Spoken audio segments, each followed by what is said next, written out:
So what we need to do as consumers is enforce consumer laws. I'm going to prove to you right now that a bureau don't exist.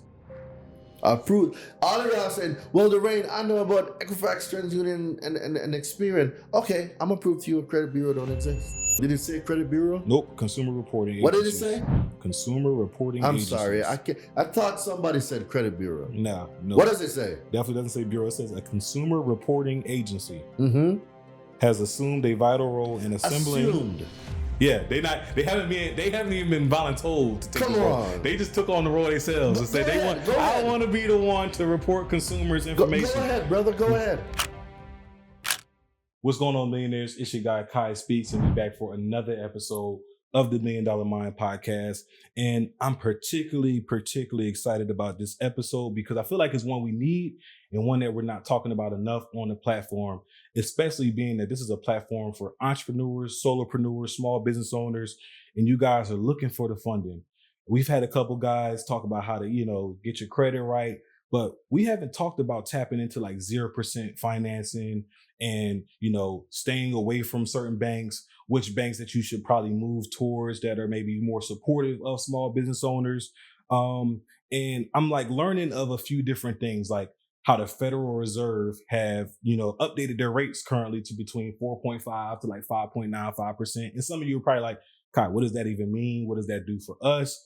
Well, I got a financial guru, credit specialist, all the above, one who has helped thousands, tap into their financial potential and get going with their businesses, small or large. We got credit specialist and financial guru, Daraine, in the building. Daraine, it's a pleasure having you on the show, man. Tell our listeners a little bit about who you are and how you got to this point now. All right, so we're gonna have to take it back. I'm not on the business credit side. I'm more on the personal credit side, the consumer law side. Consumer law, gotcha. So what I do is I teach people how to repair, rebuild, restore their credit using consumer law. Like I tell people about the things nobody know about. So like the intro was good, but it's putting me more on the business credit side. Got you. Those are what my friends do, like Herman, Tevin, Brett. Like they do all of that stuff. Got you. I'm more on like the deleting stuff from your credit, things that people think they can't delete. I'm the wizard for that. So let me take it back. This guy is the wizard for getting your personal stuff together. Like you got student loans on there you think you can't get off. You got bankruptcies. You got medical. Medical bills past due. Now we talking. Now we talking. So this is the guy. Like when you're trying to get that house. And you got that bankruptcy on your credit profile, or you got them student loans that you might have forgot to pay in 3 years, right? Right? He gonna get you right. So Daraine, man, it's a pleasure to have you in the building, man. It's a pleasure. So like, with you now in the business of consumer law, like it's like data overload nowadays. Like, how did you get to the point where you're able to understand where these laws are, how they're consistently updating these laws to keep us out the loop as consumers, right? Even though they're meant to protect us. Like how do you how do you like wrap your head around all these different laws and like this ever-changing world that we live in with finances? Well, seek and ye shall find, right? I spend a lot of time on the CFPB website. That's the government website, the Consumer Protection Financial Bureau.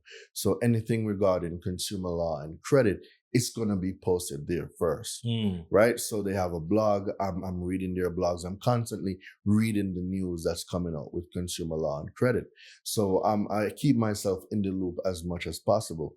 Like the same way I found out that, and most people didn't even hear about it, that Wells Fargo got sued for $3.7 billion by the CFPB, and most consumers and most Wells Fargo customer, they'll never hear about it because it just happened and then they closed it. Right? Bank of America got sued for $200 million. A lot of people don't know about these lawsuits. And it's crazy because when Wells Fargo got sued, they got sued for illegally applying mispayments to accounts. That's late payments. They are fraudulently putting and reporting people's payment as late. That's criminal. Yeah. Right? They're opening up accounts, fake accounts with people's information. That's identity theft. Right? They are illegally repossessing cars, illegally foreclosing on homes. Like these are the things the banks do. Wow. Bank of America, they were withholding credit card perks So you would sign up for a credit card, and if it said like double miles or triple miles or 5 times dining, whatever the point system was, they weren't giving the consumers the points. They were illegally applying late payments. They were illegally opening up accounts. Like, this is a known thing. Yeah. And in the CFPB report regarding Wells Fargo, they said a repeated offender. Wow. Do you know what it means to be a repeated offender? It's not your first time doing it. Not your second time. Come on. Not even your second time. Come on. Like, man. And I want to kind of touch base because you said it's like a known thing. I would say it's more so public information, but not known. Because like I didn't know about these. It is public information, right? But people don't know. People don't know about it because they're not talking about it. They're not putting it on the news. Correct. They're not spreading it on social They're media. Because at the end of the day, these banks are, in the pockets of larger entities bigger than us. Like the What if I told you it was the actual reverse? The banks run the country. Okay. Yes, I understand and I get you. I 1000% agree with that. So the Federal Reserve, right? You want to go down that rabbit hole? I do, because this is like technically the federal bank. Like this is the bank of the country. Correct me if I'm wrong. Well, what is the Federal Reserve for those of us that don't fully understand? That's a better question. So the Federal Reserve is not a bank. Okay. There is nothing federal about it. It's not a bank. It's a group of banking cartels that have an organization called the Federal Reserve. So it's not a bank. So it's just an organization of bankers. Yeah. And they run the world. From IMF, International Monetary Fund, to the World Bank, to all federal banks, Federal Reserve banks, they run the world. And when you go a bit deeper, it takes us to 1913, the creature from Jekyll Island that a lot of people don't know about. It's called the Federal Reserve. And the Federal Reserve, have you ever heard of the word Rothschild before? Yes. Well, I heard of the name. The name Rothschild. Yeah. So the Rothschilds, they are the one that run and came up with how the banking system works. Got you. Right. Right? So they are the top honcho. And they run world banks, international banks. And Federal Reserves are their franchise, so to speak, in each country. Got you. So if I'm making a connection in another industry like medicine, you have all these different hospitals and they are all governed by the World Health Organization. So the Federal Reserve to the banks is like the World Health Organization to like hospitals and doctors and stuff like that. Yeah, similar. Yeah. Gotcha, similar. So like now when I as I was diving into the information to prepare for this, for this conversation, Daraine, I kept seeing like Federal Reserve and like interest rates, and like they just updated their interest rates this month in May to like 4.75 to 5%. What does that mean? Because obviously we're seeing higher interest rates. So like when it comes to like credit cards and, home loans and everything like that, we're seeing higher interest rates. So what is that 4.75, 5% for the Federal Reserve? What does that mean? And how does that affect us as consumers? When it comes to the market, right? And I'm no expert in economics, but from what I can say is the interest rate going up and down, it's the Federal Reserve's way of either heating up the market or cooling down the market. So when you see interest rate going up, they're cooling down the market. There were too many buyers. So when interest rate goes up, buying goes down for most people except rich people, because the interest rate doesn't matter for rich people because the money is free anyway. Yeah. Right? Yeah. Poor people watch interest rate, which is what they were Conditioned. Right. That's the word I'm looking for. They were conditioned to watch interest rate. Oh my God, it went up 0.5%. Shut up, it's free money. Yeah. Go use it to create an asset. Right. As long as you're using it within the time frame allotted. Yeah. So and it's not even within the time frame allotted. You can always refinance. So if you get a deal right now and the interest rate is 10%, take it. Interest rates are not going to be high forever. When the rates drop back, you refinance. Even though refinance is its own scam too, which I'll get into.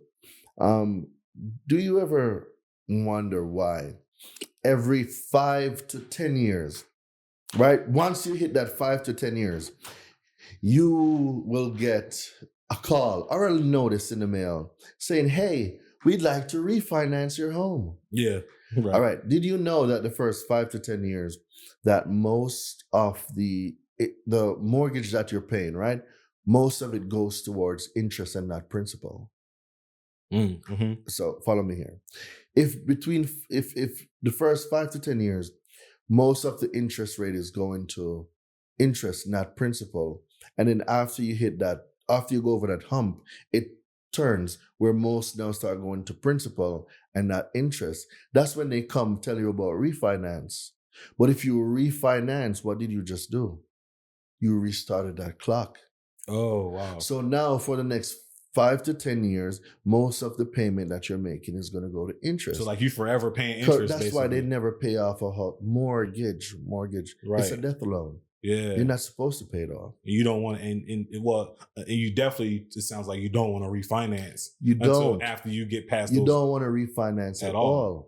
Because once you go over that hump, it goes into the principal. So now you can make double payments. It's going to principal and not interest. But because we've been conditioned, oh my God, one interest rate is gonna send you to the hospital. That's bullshit. So they're tricking you up front with a lower interest rate. Yeah, payments are lower, but most payments are going towards interest, not principal. So sticking on the house, because we got a lot of investors, we got a lot of people trying to buy houses on that watch the platform too. Mm-hmm. Instead of a refinance. No, investing is different. We are not all the same. So if we're talking about homes and regular people, that's for them. If we're talking about investors, it's a whole different story. Whole different ball. It's a whole different ball game. So that doesn't apply to investors because now on the investment side, the goal is to get the equity out tax-free. And that comes through a cash out refi, right? So for investors now, it's a completely different story. So if the investor bought the property for pennies on the dollars or whatever, all right, let's use an investor that's just starting out, right?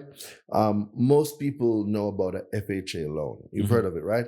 But have you ever heard of the FHA 203K loan? No. All right. It's a loan that's been around forever. Most people don't know about it. So the FHA 203K is an acquisition loan, just like an regular FHA loan. But this one has rehab money built into it. So let me explain. Let's say this house, right? If it was burned down, but the foundation was still good, right? You could qualify potentially for that FHA 203K loan, right? And then now the 203K loan, the 203K part of it gives you the rehab ability. So what you would need now are FHA certified contractors to do the job. But from when I read it, as long as the foundation is intact, you can get the loan, right? So it doesn't matter if this was burnt down, it was ripped off. As long as the foundation is there, it's good. What if it just needed lipstick? Like it was an older home, never been renovated. Could you qualify for something like that? As long as there's rehab, yes, you can. Okay. For the 203K. But I wouldn't even go that route. Why? I would go for the one that was burned down because one, the acquisition cost is going to be lower. Yes. Right? And then I already have the rehab loan inside of it. So basically, I'm rebuilding a brand new house. Get me? And so it's built into one mortgage. It's not like it's two. No, it's one. So think about it this way now. If I found a property that was burned down, right? And I got approved for a FHA 203K loan.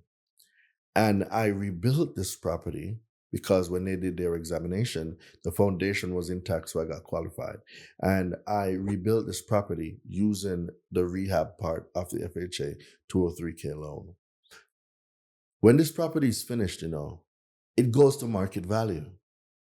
So if it costs you $100,000 to acquire the property, another maybe $150 to do the rehab, now we're in $250. $250, right? Well, if this is a multifamily, a duplex, a triplex, or a quad, it goes to the market value. So if market value in this area for duplexes, or whatever, of similar homes is at $400,000 or $500,000. You already got $200,000 in equity. The name of the game is equity. Yeah.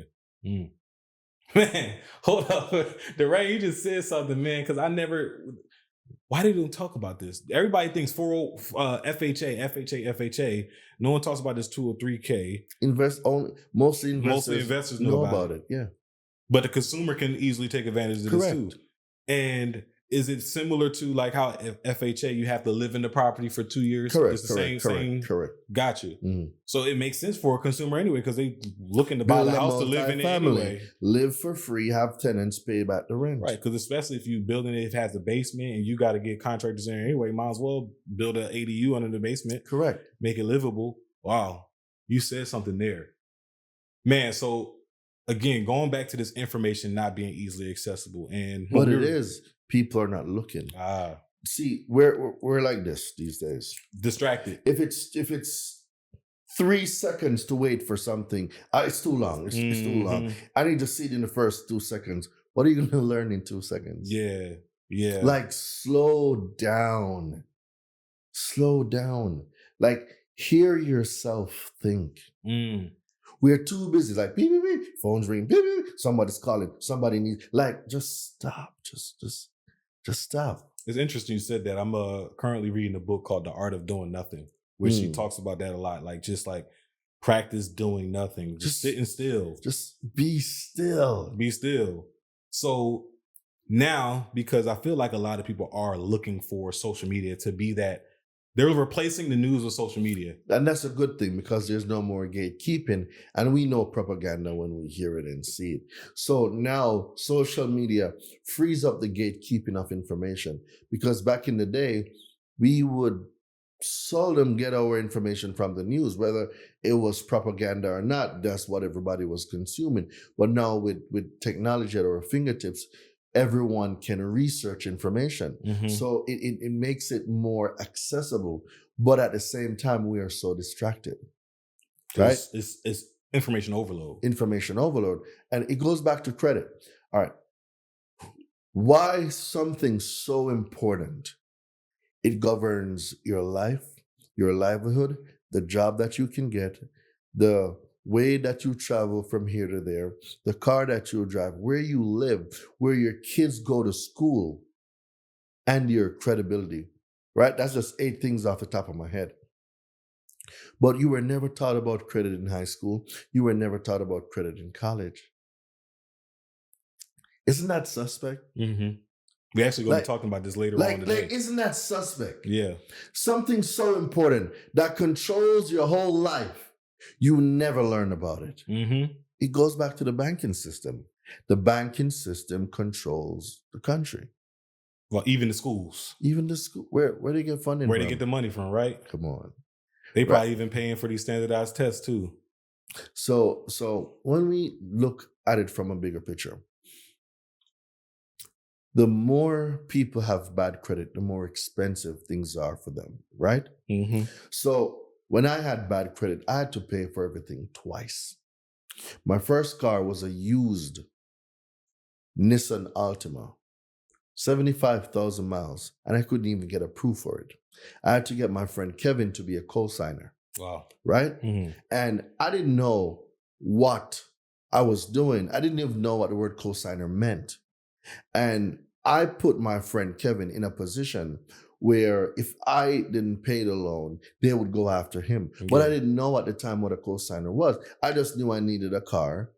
I couldn't get approved and I needed somebody else. And I had to call my friend Kevin, but I was responsible. So, I made my payments and stuff. Dude, my interest rate was 18.9%. Sheesh. Yes. On a used car. Not even with a new vehicle. 75,000 miles on it. Bad credit is the most expensive life you will ever live.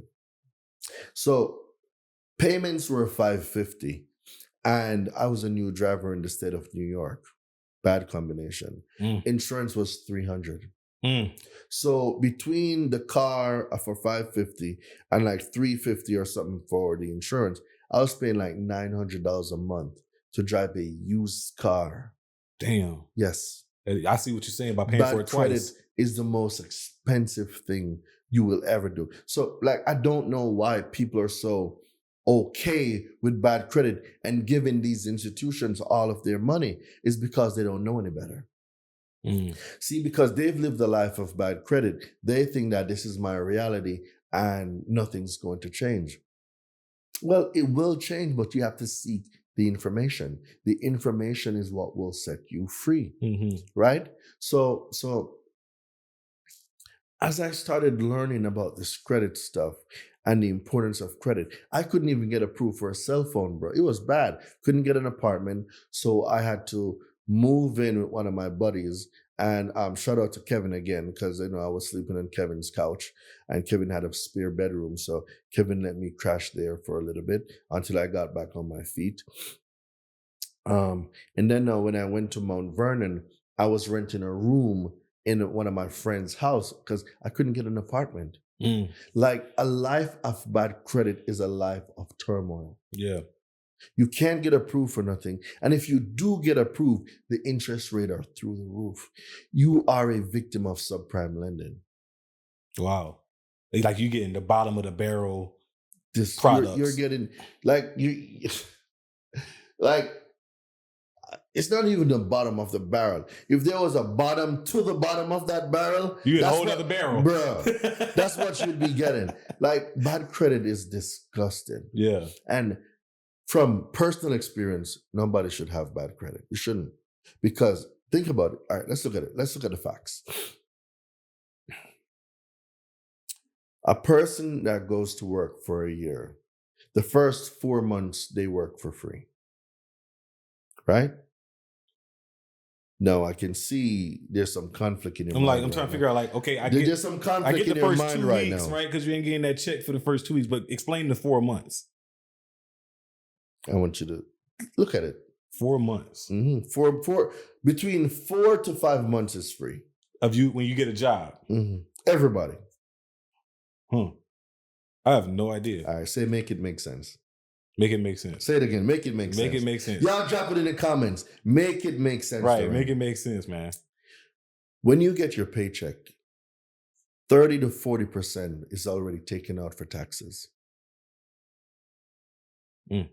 So what you work for the year, the first 3 to 5 months is for taxes. It's free. You pay that to the government.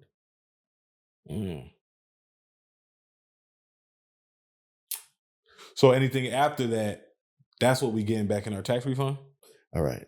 So I'm still trying to wrap my head around this. We're gonna dive a little deeper. When you get your paycheck, 30 to 40% is missing in taxes, right? Now think about you working for the entire year, and the year represents your salary. You're at $100,000 a year.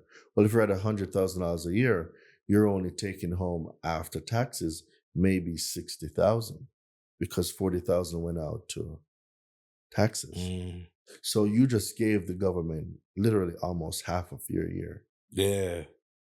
I get what you're saying now. Right? 4 to 5. Yeah. Okay. Right? That makes sense. All right. So now, So now after that, you're left to live on around 60, 65%, right? Maybe 70 if you're in the 30% tax bracket.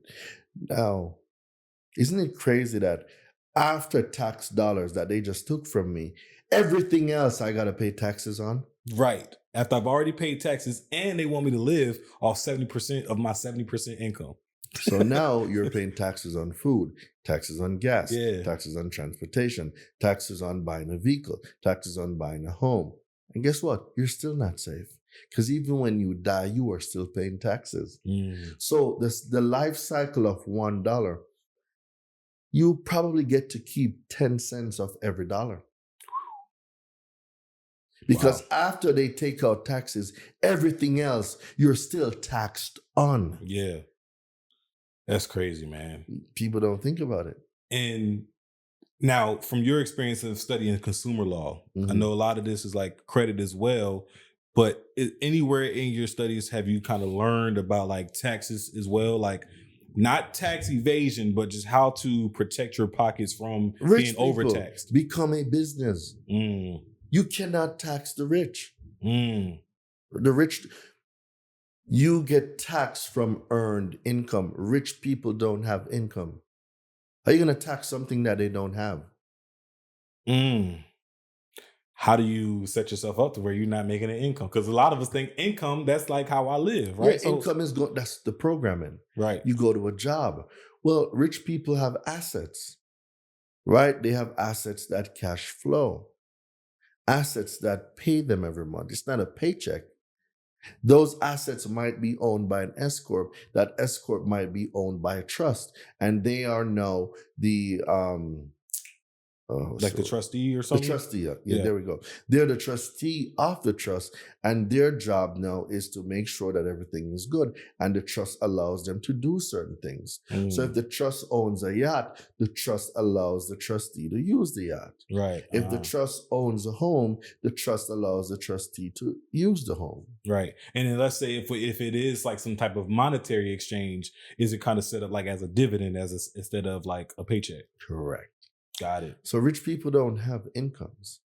Man, I need y'all to rewind that and just like really understand what he's saying. Rich people don't have income. They don't. Because you can't tax. You can only tax income. You can't tax if it's not income. You don't tax debt. So like why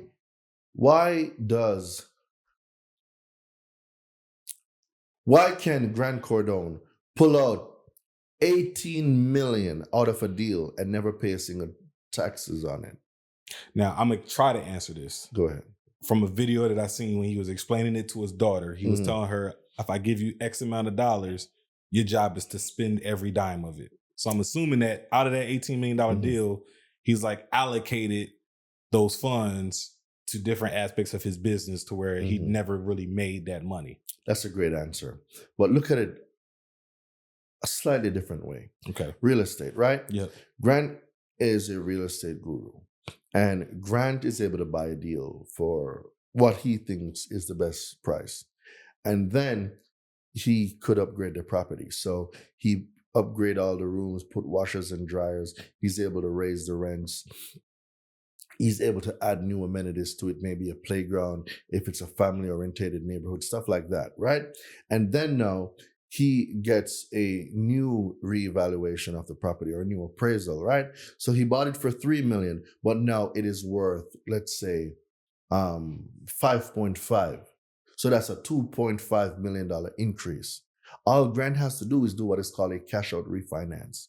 So you don't pay taxes. You cannot tax debt. So when he pulls that 2.5 out, the tenants are going to pay it back. He just walked away with 2.5 tax-free because you cannot tax debt. Income gets taxed. Debt does not get taxed. That is why the rich will be rich, because they understand and they comprehend how to use debt to make wealth. But people are listening to Dave Ramsey and Susie Orman or whoever the hell they are, telling people to live below their means and don't get into debt. Well, why isn't he preaching? Why isn't he doing what he's preaching? Dave Ramsey's a multimillionaire. Is that you don't think he got there by living below his means? Come on. I don't think so neither. I don't think so. Come on, bro. And that's why it's so like. That's why the stuff that he's preaching is so difficult to. In my opinion, and the people who, like, when I was on that wave of Dave Ramsey and I say, oh, try this, do this, like, his methods are so difficult to maintain for a longevity because it's like, who really wants to live below their means? Come on, bro. Why do I want to do something for X amount of years to see pennies in the savings account or to just be able to afford this house or, you know? The same pennies, right? Those same pennies that you're saving up, the banks are lending it out and they're making 10, 15% interest rate on it. And they're paying you 0.5 or 0.5. Who's getting the short end of the stick here? The consumer. Correct. As always. Always. So let's bring it back to credit now, right? Because I know I strayed away a little bit, but guys, you got to get out the matrix. You got to question the matrix. Credit. All the information is there, but nobody knows about it. Right? And they've regulated this industry so much, it's also impossible to teach it. Because for a credit repair business to to charge, they have to do the work first. If they don't do the work first, what if the consumer don't pay them? Right? By law, CROA, Credit Repair Organization Act, a credit repair business cannot charge until the job is done. Now, I think a lot of people don't know that because there's a lot of credit repair people out there charging before you get any results. They're breaking the law. Wow. They're breaking the law. Hey. A lot of people don't know this. Yeah. But go and read the Credit Repair Organization Act. It's in there, right? Mm-hmm. And taking it down to the consumer. Most consumers don't know what the FCRA is, the Fair Credit Reporting Act, the FDCPA, the Fair Debt Collection Practices Act, TILA, TILA, Truth in Lending Act, ECOA, Equal Credit Opportunity Act. These are laws put in place to protect the consumer from banks and other institutions that operates in commerce, right? So FICO was first to the game. So back in the early, what was it like? Maybe 60s or something. Right. I think it was in the 60s. Or earlier. Some brothers decided to come up with the idea of starting to collect data to report it, right? And eventually that proliferated into what we call now the consumer reporting agencies. We have TransUnion, Equifax, and Experian. Now, when I say TransUnion, Equifax, and Experian, what's the first thing that comes to your mind? Scam. Huh? Scam. Well, that's one part. But there's a word that is used by 90% of the population. What do you call TransUnion, Equifax, and Experian? Bureaus. There you go. Mm-hmm. So where did that word bureau come from? First, I'm assuming FBI. That's the first bureau, right? And that means by association now, you're thinking TransUnion, Equifax, and Experian. You're going to think they're government, but they're not. Deception in its finest. Yeah. So double language, right? Yeah. You say one thing when you mean another. Yeah. They are masters of double language. Wow. Double language, right? So TransUnion, Equifax, and Experian, a credit bureau does not exist. There is no such thing as a credit bureau. It's just a name that because I can call myself a bureau if I wanted to, but it don't really exist. It don't mean that it exists as such. Correct. Right. Okay. So now the regular person or the everyday person, which is majority of the country, they associate an entity to a name that is mostly feared.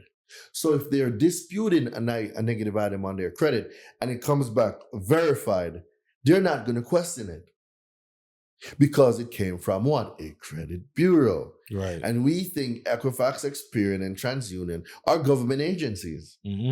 Mm-hmm. So I'm not going to question it. I'm going to leave it alone. But that is so far from the truth. They are not bureaus. There's only one bureau when it comes to credit, and it's the Consumer Financial Protection Bureau. The CFPB. And that's an actual government agency. That is an actual government agency put in place to regulate and protect the consumer by enforcing the other consumer laws like the FCRA, the FDCPA, the Truth in Lending, the Equal Credit Opportunity Act, and much more. Because what I'm understanding that the whole purpose of these credit agencies like TransUnion, Equifax, Experian, they're just providing a service for businesses because once upon a time, credit didn't exist. Correct me if I'm wrong. So credit to this extent wasn't in existence, but credibility was. It was a different way that they used it. Because if I had a good reputation, I could go over to Mr. John and get something on a line of credit and stuff like that. But because people started defaulting on their credibility, some smart people say, what if I created a system where banks and all the institutions can come and they can review someone's records, right? To see how credible they are. So before they extend a line of credit, they would already have the information to make the best possible decision. Wow, that's a great idea. Let's go do it. And they went and did it. And that now got developed over the years, and it formed your TransUnion, your Equifax, your Experian, plus all the other consumer. And I've heard others now too. Oh yeah, there's a whole lot. I've bro. seen one. There's hundreds. Yeah, I'm like, what the hell? Who are these people? Why are you using them to pull my credit? Information is the new currency. Wow. Why do you think Facebook is so valuable? Facebook has the most information on almost the world's population. Yeah. A lot of data points that Facebook owns.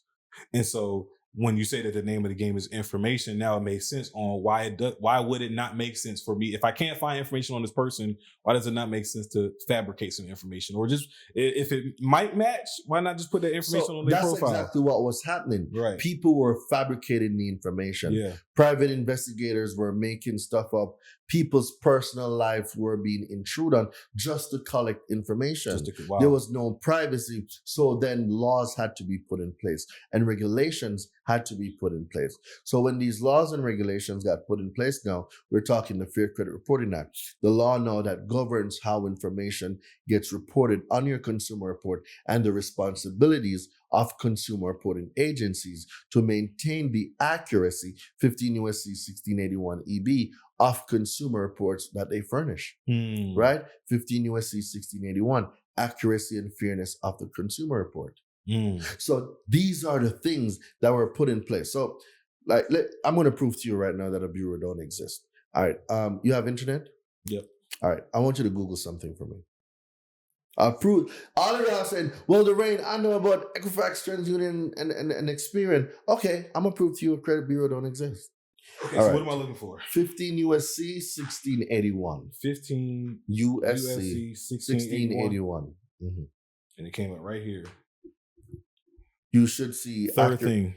You see congressional findings?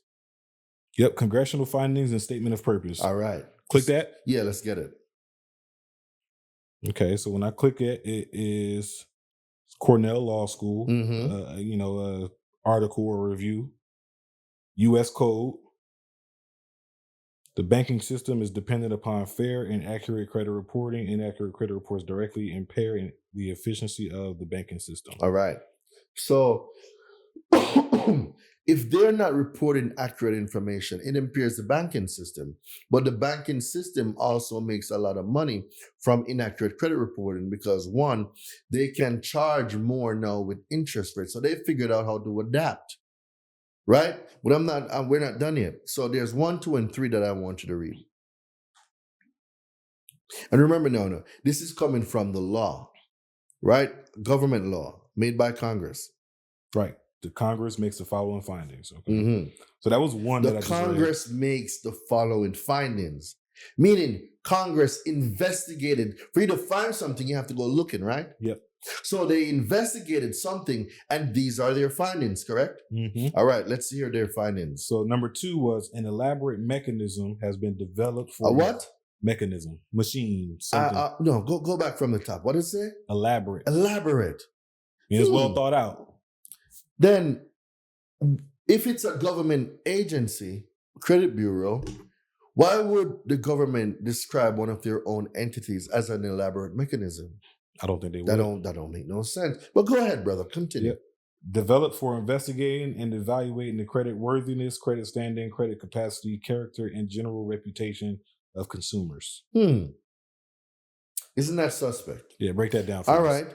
So Congress is saying that an entity was formed. They were not appointed. They didn't give them permission to do it. This elaborate entity came out of nowhere and they took it upon themselves, right? They took it upon themselves to find people's information, evaluate people's information, and bring this information to institutions. But what does the next one say? The next one says consumer reporting agencies have assumed a vital role. Hold on. Did it say credit bureau? Nope. Consumer reporting agencies. What did it say? Consumer reporting agencies. I'm sorry. I thought somebody said credit bureau. No. What does it say? Definitely doesn't say bureau. It says a consumer reporting agency has assumed a vital role in assembling. Assumed.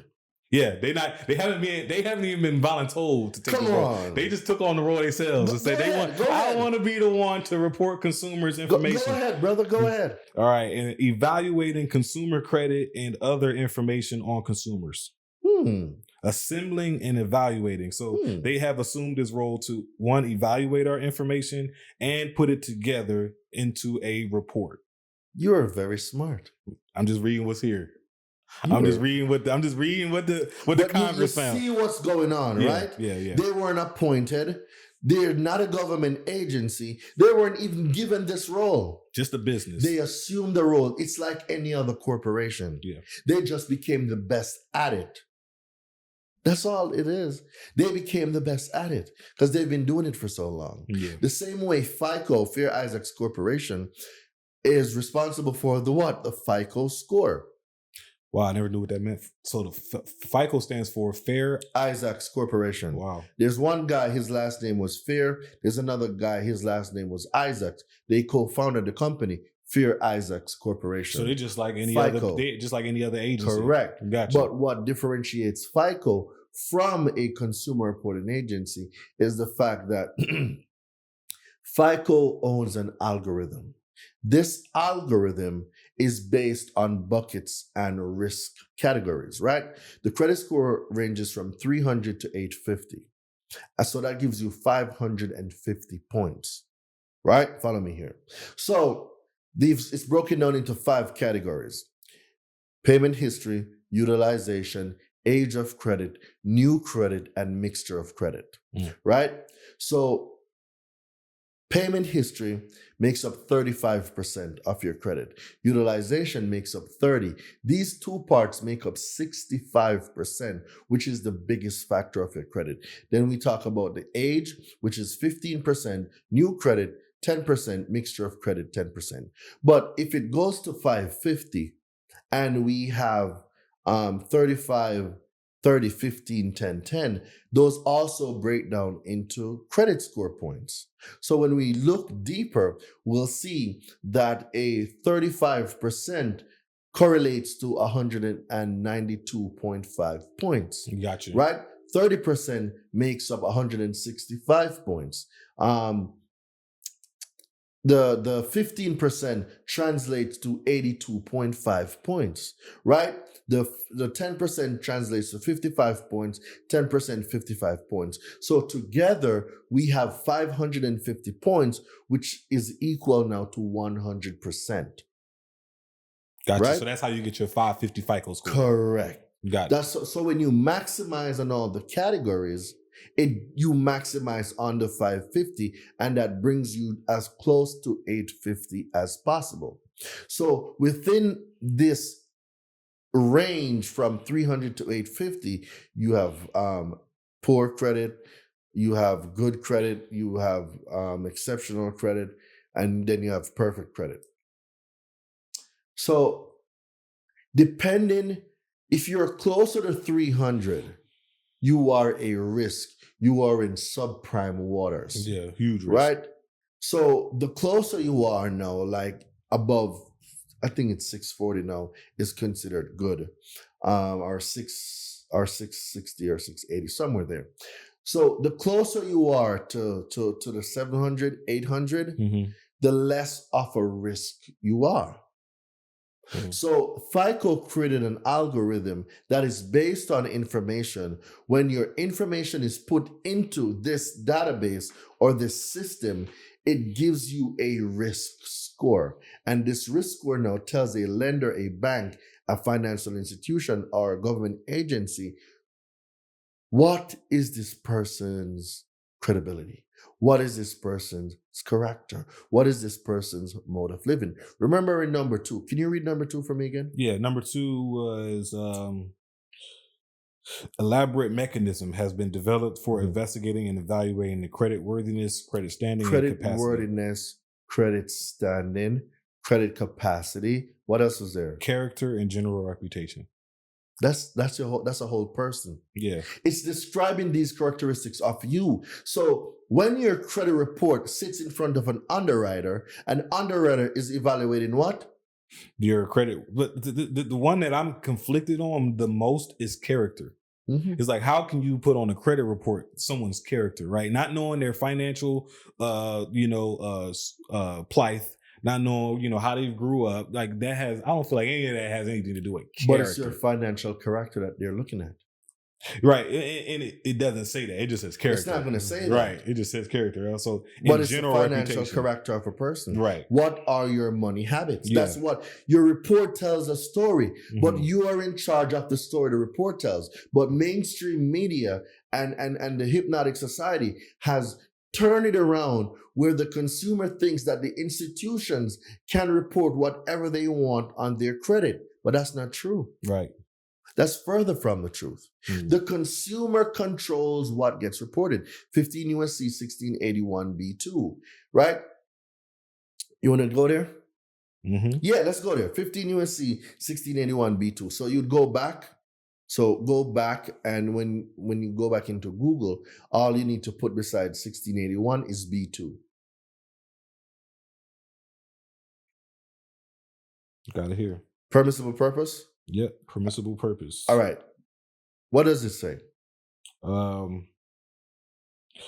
Okay, so it says, in general, subject to subsection C, any consumer reporting agency may furnish a consumer report under the following circumstances and no other. All right, so let's break the words apart. Furnish. A consumer reporting agency may furnish a consumer report under the following circumstances and no other. So basically, it's going to give you a list of the possible ways for them to furnish something. And if the request for furnishing is not listed there, they cannot furnish it, yes? So what does B2 say? Okay, B.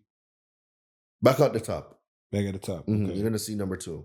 Okay, in accordance with the written instructions of the consumer to whom it relates. In accordance to what? The written instructions. In accordance to what? The written instructions. So the consumer must give written permission to have their consumer report furnished, right? Yeah. So no institution, no bank, no lender, no car dealership can pull a consumer report without getting written consent from the consumer to whom it relates. Right. But how they pull it all the time, that is a violation right there. But let's go a little bit deeper. The consumer reporting agencies have a responsibility to consumers. And for any consumer reporting agency to furnish any consumer report, permission must be given from the consumer. So if the consumer didn't give permission and the report was pulled, that was pulled via identity theft. Because in order for someone, or let me use the correct word, in order for a person, and we know that a person is an individual like you and me, but a person is also a corporation. A person is also a government institution. A person is also a cooperative. A person is also an association. Most people don't know that person means all of these things. When they hear the word person, they think of a normal flesh and blood, you and me. But that is so far from the truth.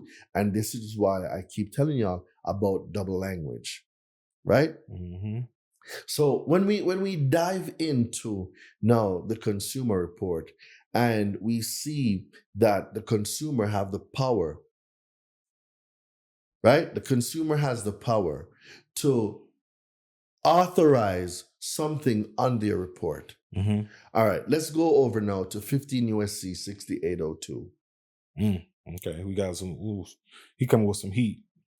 We like 16802. 6802. 60, okay, 15 USC is 6802. Like he coming with the sources, protection of non-public personal information, right? It says obligations in respect to disclosures. Oh, obligations in respect to disclosures of non-public personal information. Yep. All right. Now, you're going to see B that says opt out. Right? All right. Read what B says for me. In general, a financial institution may not disclose non-public information, non-public personal information to a non-affiliated third party unless. All right. So let's break that down. Bank of America does not own TransUnion, Equifax, or Experian, right? So they are non-affiliated, right? Yeah. But Truist owns Lightstream and SunTrust. They're affiliated. So Truist Bank can share information with Lightstream and SunTrust because they own each other, right? Gotcha. By common affiliation. But Bank of America does not own TransUnion, Equifax, and Experian. That's a non-affiliated third party. So Bank of America cannot share your information with a non-affiliated third party unless what? Unless such financial institution clearly and conspicuously discloses to the consumer in writing or in electronic form or other form permitted by the regulations prescribed under Section 6804 of this title, that such information may be disclosed to such third party. All right. Now, when you do any contract or any application, right, in the terms and agreement, what you're reading right there should be in the terms and agreement, but often only one part is in there, which is A. They say, hey, we may report your information to the consumer reporting agency. You'll see that language there. But what they hide from you is B and C. What does B say? B says the consumer is given the opportunity before the time that such information is initially disclosed to direct that such information not be disclosed to such third party. All right. Remember, I told you that the consumer controls what gets reported? Mm-hmm. That law says before Bank of America reports my information, they're supposed to tell me that I have the right to say, no, don't report my information. Right. So even if I signed an agreement that said you can share it, before you share it, you got to let me know. Correct. To see if I want to dispute. And I now decide if I want that information shared or not. But they've turned the table where you think, the consumer thinks, that those banks and institutions have a right to report your information. It's a lie. It's a damn lie. So they don't have to report that. Read it, brother. The number C says the consumer is given an explanation of how the consumer can exercise that non-disclosure option. So they're supposed to know. So if I elect that I don't want my information shared or reported, they're supposed to tell me what I need to do to have the information not reported. It's right in your hands, bro. Right. I don't remember ever getting a call from PNC, Wells Fargo, TD, or whoever. You're not supposed to know this. It's crazy. It's in your hands. Yeah, I'm holding it. Like, y'all, it's right here. I'm holding it. It says it. But you call these institutions, right? And they're going to tell you, oh, we have a right to report. Damn lie.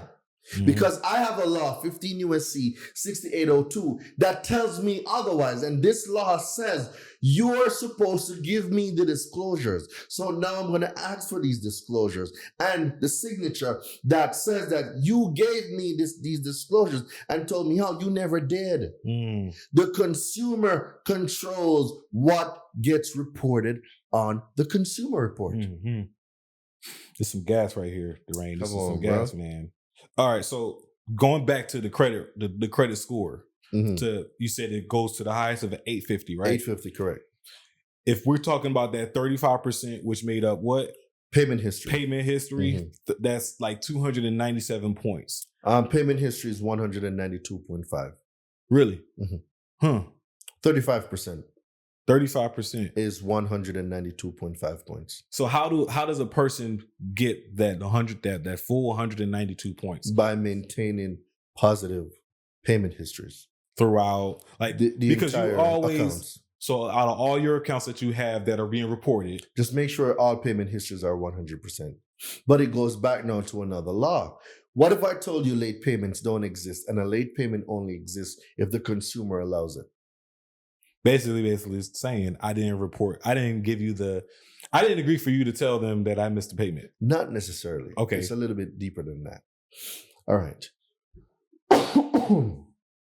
There's people in this credit space that's going to say, oh, you should write a goodwill letter. Beg. You've heard of a goodwill letter before? Yeah. You beg them, oh, my dog died. I'm sorry I'm late. I've been a great client for I didn't know those 50 existed. years. I didn't think they would care. Right. Like I've used it before. Don't get me wrong, Yeah. Back in the day when I didn't know what I know now, I used a goodwill letter before on an auto loan and I got it, the late payment deleted. Oh, it does work. Okay.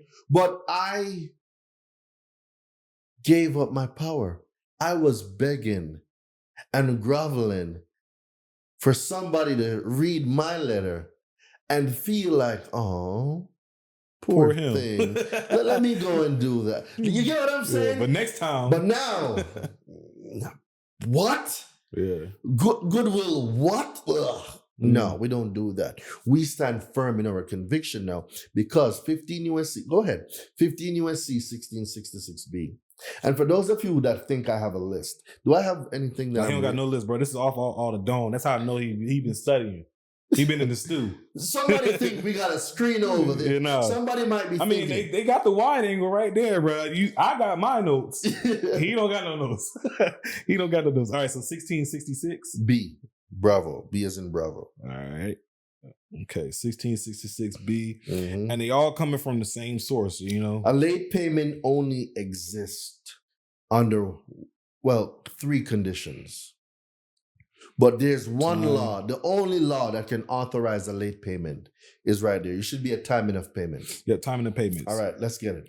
A creditor may not treat a payment on a credit card account under open-end consumer credit plan as late for any purpose. I want you to read it again.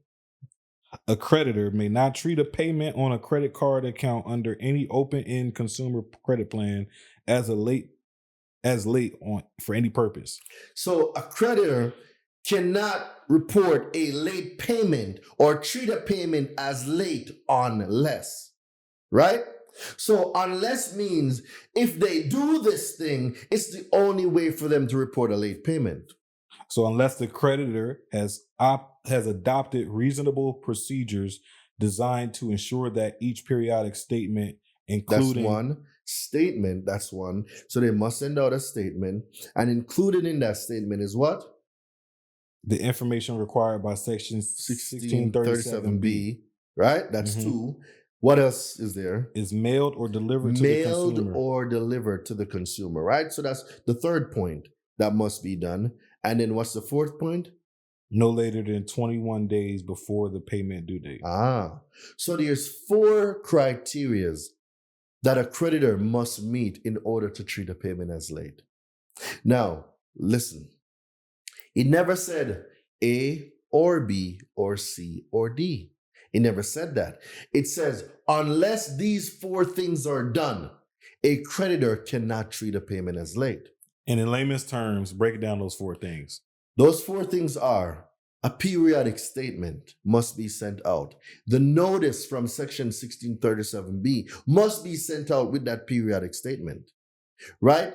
And this must be either mailed or delivered to the consumer not later than 21 days before the payment due date.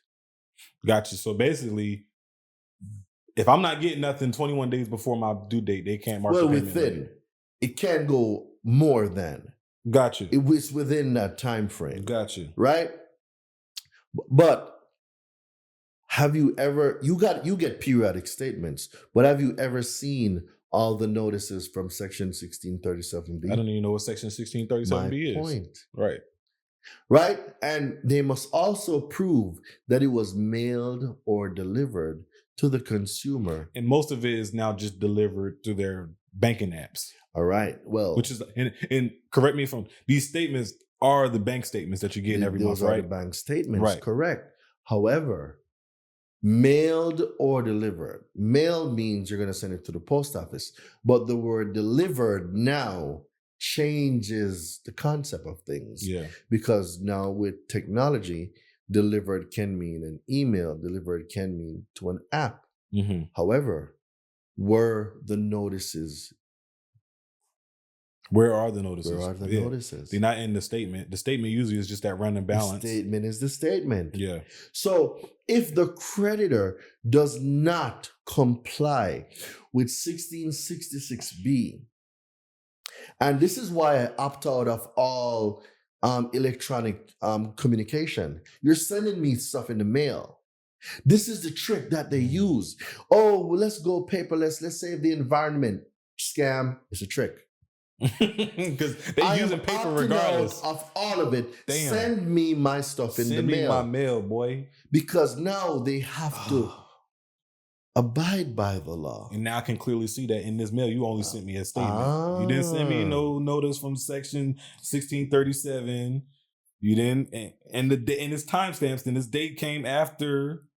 It wasn't 21 days, right? Correct. So now Okay. this gives you more leverage. So when I say a late payment only exists because the consumer lets it, it's because the consumer lets it. You can get rid, dude, we've gotten rid of so many late payments. The fastest I've gotten a late payment, well, not me, my student, I've gotten a late payment deleted using the script that I made from this law is 1 hour and 30 minutes. Wow. Yes. She holds a record, Elaine McCoy. She holds a record for the fastest late payment deletion in my university. 1 hour. Hour and 30 minutes. And she like was on the phone and she could see it reflect boom. She has a script. Wow. I made a script using this law and other laws. And my students run the play. We get late payments deleted all the time, bro. It's like one of the easiest things to get deleted. Wow. What people don't know that they don't know is what they don't know. And the people that knows this stuff get the results. Wow. And it's just as easy as just mailing it out. Is mailing out these things the best way to get stuff? I recommend mailing everything out. Why? Because you have proof of delivery by using a tracking number or a green return receipt or sending it certified mail. Yep. Now I co-signed with that because I had a situation where I'm dealing with Equifax and they had like my name was reported on my credit incorrectly. So I had to like mail them the information, and USPS told me it was delivered Monday. Right. And when I called them on Tuesday to confirm, he's like, no, we haven't received it yet. I'm like, well, USPS says y'all did. See, that's not your problem right there. So the reason why that's not your problem is you did what you're supposed to do. It's not your fault they don't have a system in place to get the information when the information is delivered. Not my business, right? So what we need to do as consumers is enforce consumer laws. And we enforce consumer laws by becoming the educated consumer. And that means we need to be educated on consumer law. We need to know what our rights are. We need to know what happens when they violate us. So I tell people all the time, you don't have to pay collections. You don't. The law even tells you don't have to pay collections. Just ask me to prove it. I'll prove it. Prove it. Type in your phone. I knew he was going to come with the typing. Let's get it. I mean, I'm ready. No, I'm ready for it. I should be credible, right? No, you should. If I'm saying some stuff up here, I should be able to point where the stuff is. Go. Come on, bro. Tell me where to go. 15 USC, 1692 CC. You should be under the communication section of the FDCPA. Yep, communication in connection with the debt collection. What does it say? It says, without the prior consent of the consumer given directly to the debt collector or the express permission of the court. You're at C. Go to C again. Here's another C. It's going to say that a consumer can refuse to pay a debt collector. Oh, yeah, C. Okay. You see it? No, I was at C. I'm trying to find CC. Well, it's probably there then. So go ahead. Go back to where you were. So I'm at C. All right, scroll down. All right, right there. This one I was just reading. Okay, go ahead. So without the prior consent of the consumer given directly to the debt collector or the express permission of a court of competent jurisdiction, a debt collector may not communicate with a consumer in connection with the collection. I think we should. Yeah, that's C.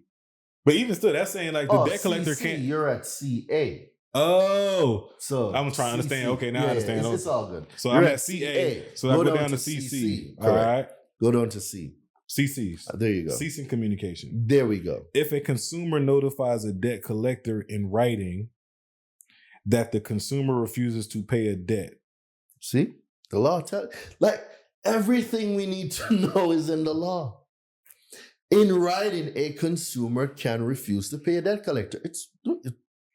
If a consumer notifies a debt collector in writing that the consumer refuses to pay a debt or that the consumer wishes the debt collector to cease further communication with the consumer, the debt collector shall not communicate further with the consumer with respect to such debt. Except. And then they got like 3 reasons for it. Consumer law is the most powerful thing you will ever learn. Dude, I bet you will never be the same after this interview. No, I mean, already I'm like, yo, Run with it. Yeah, I'm ready. I took screenshots of these jumps so I can go back when I'm about to get on the calls. You know what I'm saying? It's this type of power. A late payment only exists if you let it. All right, let's go back to this late payment. All right, and I know we're going to wrap up very soon, so let me be quick. 15 USC 1681, accuracy and fairness of the consumer report. Go to 15 USC 1681 EB. 1681 EB. EB. Mm-hmm. All right, 1681 E. And then we're going down to B. It should be the second paragraph. Yep, accuracy of reporting. There we go. Yep. Whenever a consumer reporting agency prepares... Whenever a credit bureau? Yep. No. Well, what does it say? Consumer reporting agency. Well, I thought you said credit bureau. No. I thought I said credit bureau too, right? Whenever a consumer reporting agency prepares a consumer report, it shall follow reasonable procedures to ensure maximum possible accuracy of the information concerning the individual about whom the report relates. Mm-hmm. So the consumer report must be it must have maximum possible accuracy. What does maximum mean? It's the top. You can't pass it. The max is 100. The max is 100, right? Mm-hmm. You can't pass the max. The max is coming from the horse's mouth. The max, right? And the word accurate means all values exact, all values correct. Yeah.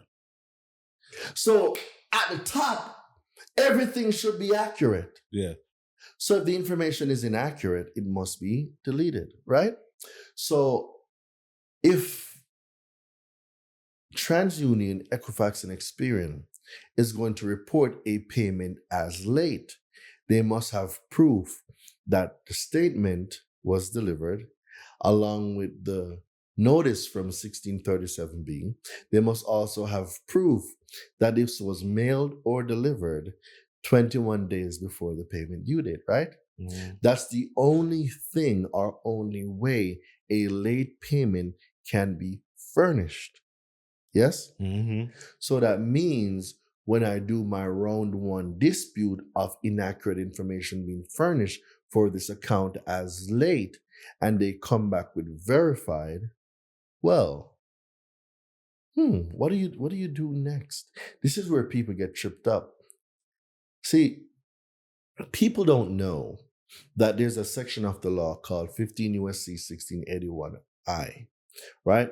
And then when you go to 15 USC 1681I and you go down to I6B3, it says that the consumer can request a description of the procedure that was used to verify the accuracy of the report. So if they say that is accurate, and I request the procedure, the description of the procedure that was used, it simply means that they must now provide all the proof that substantiated the fact that what they reported is accurate, right? So it means they either must have a tracking number, right? A tracking number, because if it got mailed, or you're going to prove that it got delivered before the 21 days, you need a tracking number, right? If they sent it electronically, you should also have a copy of the electronic with all the points in there, right? So when you request that, you will never get it. And that simply means that the information is being reported inaccurately. And if they cannot prove if they can prove the description of the procedure that was used to validate or mark the account as accurate, they reported inaccurate information. So not only is that a violation of 1681, not only is that a violation of 1681 EB, that now becomes a violation of 1681N under civil liability. So now the consumer reporting agency triggers 15 USC 1681 A1A or I5 treatment of unverifiable information. And if the information cannot be verified, if the information is not accurate, it must be deleted. And this is how we get late payments deleted. We're not saying the late payment don't exist. I don't care if you were late. Did they follow the law in reporting the item? In most cases, they didn't. They did not. And it's a lot of shady business going on. And I personally dealt with this recently too when I called one of the bureaus. You know how to get. Look, it's ingrained in this. It's ingrained in this. When I called one of the agencies, right? You know how they give us a spiel like this call will be monitored for, quality assurance, right? Blah, blah, blah, blah.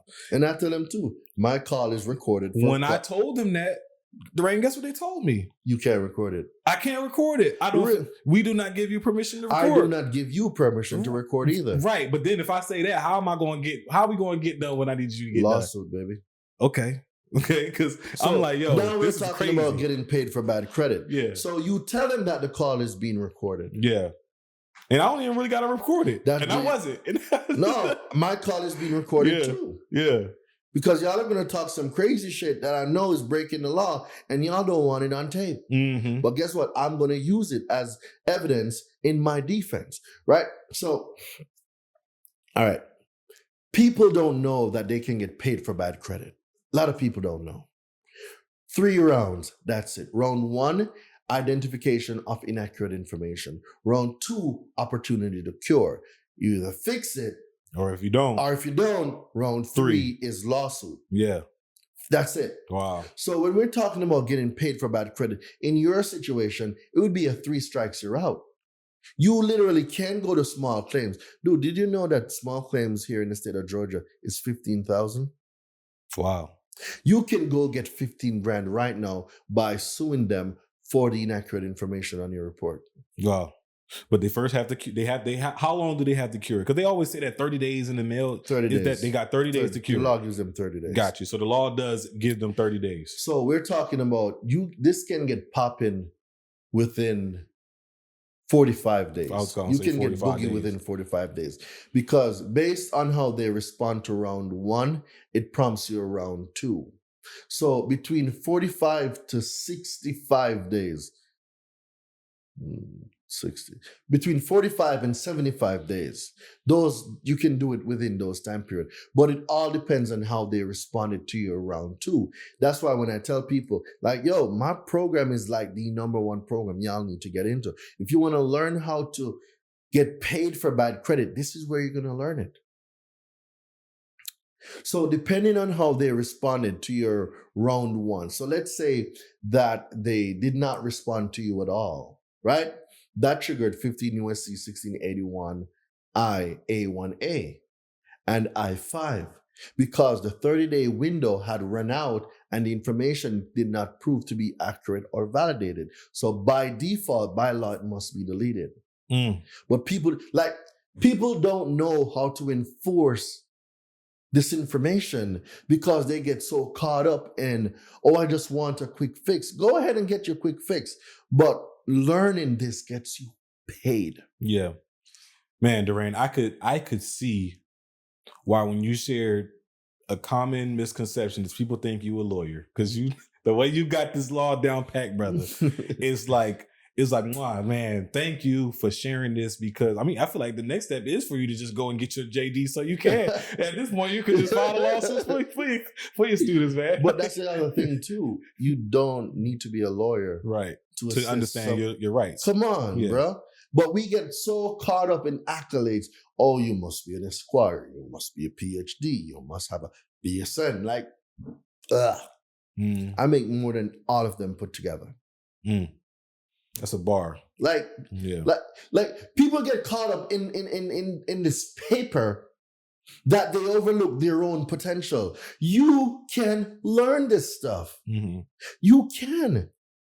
There's nothing stopping you but yourself. Wow. You are the only person stopping yourself from becoming the best version of you, from becoming the educated consumer. Learn from the best.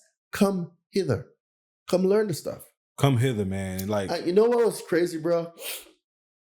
When all these credit meetups and networking event is going on, like I used to wonder why I'm not being invited to these places. But I've come to the realization that fake will always hide from truth. When I step in, I'm bringing the heat. And most people in credit, not all, most people in credit, they don't know credit the way I know it. So if they're putting on an event and I'm there, the focus shifts. Because once I start speaking, so we know he the real deal. He the one with the real sauce. I've comprehended that fake will not shine in the presence of real. And I've come to understand that. So I used to feel some type of way, like, yo, they doing this event and they didn't even invite me. Like, dude, I'm one of the top dudes in credit, but everybody else is there. But then I realized that, dude, you bring truth. And the moment your truth steps into that room, there are certain things they know they can't say in your presence because you will call them out. Nobody likes to be called out. So before I get embarrassed, let's not invite him. No, he can't come here. Wow. Because if he does, he's going to expose the fraud. Well, not really fraud. I don't want to say fraud. He will expose the show that we're putting, the facade that we're putting on. And it's like that. It's like that. I think social media promotes that fake it till you make it culture too. Is like you got a lot of people trying to do the thing before they actually get to the point. Nothing's wrong in faking it till you make it. You're doing it. Right. And by doing it, you're going to learn. And eventually making it now will become your new norm. See, done is better than perfect because perfect never gets done. That's my guy, Derek Harper. Right? He says that all the time. Done is better than perfect because perfect never gets done. People want to get everything right before they move. Just start moving. It might not be the greatest. It might not have all the bells and whistles, but just start because you can build it on the way down. Some people are just analysis paralysis. Oh, it has to be perfect. I need all the colors. No, you'll never start because you will never get it right. And you will forever be stuck like Chuck in a pickup truck. Hey, I ain't heard that since my dad used to say that, man. They're gonna be stuck. He's gonna be stuck like Chuck, you know. Hey, memories, bro. I appreciate you, Daraine, man. On so many levels, Daraine, I appreciate what you came here to share. You know, not even just for our audience, and I hope our audience is like, man, just drop in the comment section right now, though, like a fire emoji if you feel like you just got a lot of value from today's conversation. Because I know I have. Like, I'm about to just go straight. Look, I got a whole 5 weeks plan to just kind of like get my stuff in order.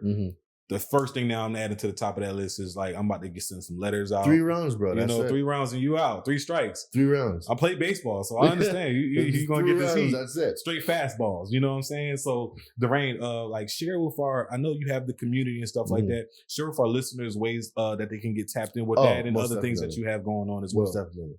So you can find me on all social media platforms: YouTube, Daraine Delevante; Instagram, Daraine Delevante; Facebook, Daraine Delevante. Just put in DARAINEDELEVANTE. Just type that into Google. I'm very Googleable. Like my website's going to come up. My social media handles are there. Just you can go find Daraine. For those of you that wants to join my university, on the website you will see university. You can click on it, or you could send me a text message. You could send the word university to 917-993-5238. So that's text the word university to 917-993-5238, and you will speak with a team member. Listen, let me warn y'all. I'm not looking to work with everybody. I'm not, because my program is for the consumer that wants to become educated and take their power back. If you're looking for credit repair, I am not your guy. Find somebody over Metro 2 or somewhere that does that. I don't do that. I am an educator. I educate you. I teach you what I know so you can become the educated consumer for your family. You become that superhero for them. I believe in teaching a man how to fish. I don't like giving people fishes, because when you give a man a fish, he's hungry the next day. But when I teach a man how to fish, he has a skill set that he can use to feed his family for the rest of his life. or her life, or whatever you want to call it, right? That's what I do. I teach you how to fish. I do not give fishes. So just go on over to somebody else that does Metro 2 or factual dispute or somewhere over there. But I'm not your dude if you want credit repair. If you want to learn credit repair, I am your guy. I am the best in the game. And there's nobody that knows this credit game like I do. And that's a fact. Not tooting my own horns, but Muhammad Ali says, I'm the greatest. I am the greatest. That's all. And this man floating like a butterfly with all the information in his head, too. For those of you that have late payments, do you know that over 42 million Americans have late payments within the last 6 months? Wow. I did not know that. And what we just talked about late payment. The late payment only exists if you let it, but people don't know. So 42 million Americans are just letting late payments affect their credit. Just like that. Yeah. So if you guys got late payment, just shoot me a text message.